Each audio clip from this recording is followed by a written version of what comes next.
Herero and Namaqua Genocide by Jaden Jackson, Dana Jackson, and Zoe Aldridge.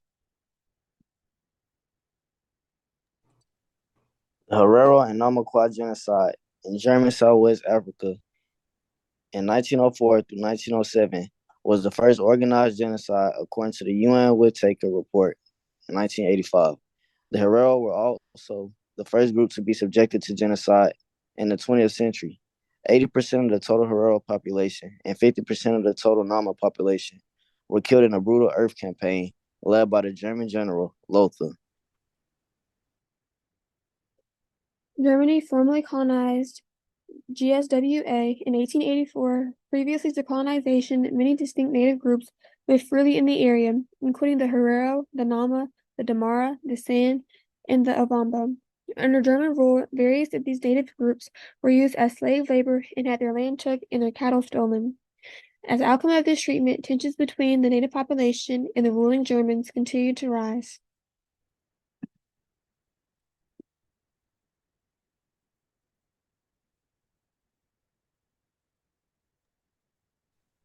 In January 1904, the Herero population, led by Chief Samuel Herero, carried out a large armed rebellion against the oppressive German colonial rule. The German ruling forces were unprepared for the attack, and approximately 123 German colonial soldiers were killed by the Herero under the command of Major Theodor Lutzen. The German forces gradually overwhelmed. The Herero forces were concerned at the Waterberg Cloud. At the end of June 1904, and Major Lutzen was attempting to negotiate their surrender. As a result of Lutzen's slow progress in dissipating the uprising, the German government appointed Lieutenant General Lothar von Trotha Supreme Commander of GSWA in May 1904. Trotha arrived in GSWA on June 11, 1904. At the Battle of Waterberg on August 11, 1904, Trotha abandoned negotiations for a surrender and surrounded the Herero, killing between 3,000 and 5,000 combatants. Yet despite the brutal tactics of the Germans, most of the Herero managed to escape into the Omaheky Desert. Under Trotha's demand, the Schutztruppe pursued the thousands of Herero men and women and children who were trying to cross the desert to reach British protectorate of Bechuanaland. Thousands of Herero died from being killed, drinking water from poisoned wells, or from dehydration and starvation inside the desert.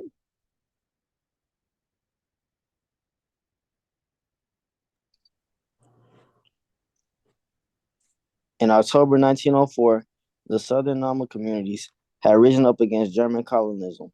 Like the Herero, the Nama ended up in concentration camps.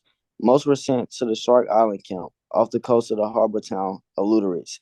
It is estimated that 80% of the prisoners on Shark Island died there. In 1966, the German historian Horst Drexler first made the case that the German campaign against the Herero and Nama was tantamount to genocide. 75% of the entire Herero population and mostly 50% of the Nama population died during the campaign. This would make it one of the most powerful genocides in history. The remaining Herero who were incarcerated in the concentration camps were subjected to lethal conditions. Prisoners endured poor hygiene, little to no food, forced labor, and medical experiments. In 1905, the Nama people in the South also rose against the German rule and engaged the colonizers in guerrilla warfare for the next 2 years. Any Nama that were seen by the Germans were killed or incarcerated in the concentration camps, just like the Herero, with high death rates.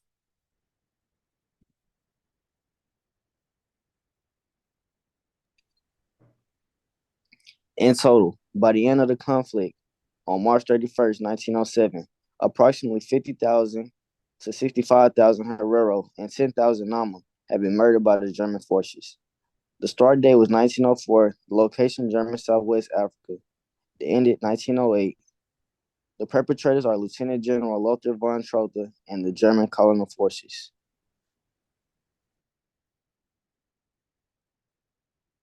Nambia's current government and civil organizations have called for reparations for taken land and economic issues to be made by Germany and of German settlers, efforts that include bringing legal cases to U.S. courts.